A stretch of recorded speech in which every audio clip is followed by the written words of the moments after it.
একই সাথে জাতীয় মুক্তিযোদ্ধা কাউন্সিল থেকে আগত বীর মুক্তিযোদ্ধা ক্যাপ্টেন অবসরপ্রাপ্ত নুরুল হুদা সহ অন্যান্য বীর মুক্তিযোদ্ধা বৃন্দ মুজিবনগর স্মৃতিবেদিতে পতাকা উত্তোলন করবেন। উপস্থিত সুধী,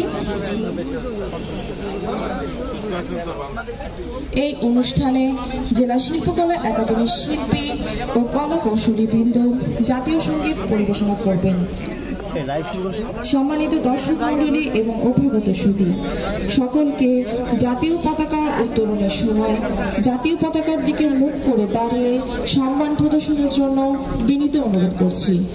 সকল ইউনিফর্মধারীরা জাতীয় পতাকা বিধিমালা 1972 অনুযায়ী পতাকা উত্তোলনের সময় স্যালুটরত থাকার জন্য অনুরোধ জানাচ্ছি। সূর্যোদয়ের সাথে সাথে ভোর 5:43 জাতীয় সঙ্গীতের সঙ্গে জাতীয় পতাকা আনুষ্ঠানিকভাবে উত্তোলন করবেন মুক্তিযুদ্ধ বিষয়ক মন্ত্রণালয়ের মাননীয় উপদেষ্টা জনাব ফারুকী আজম বীর প্রতীক মহোদয়।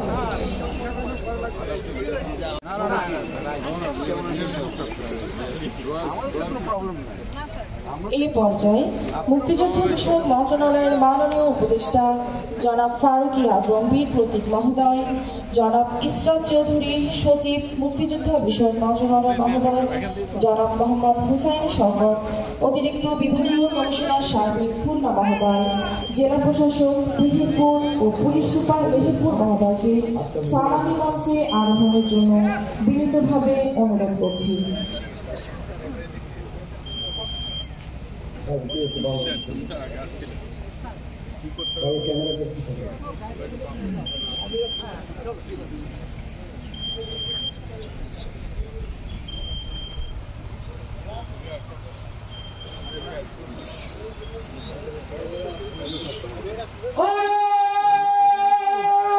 নতুন নিয়ম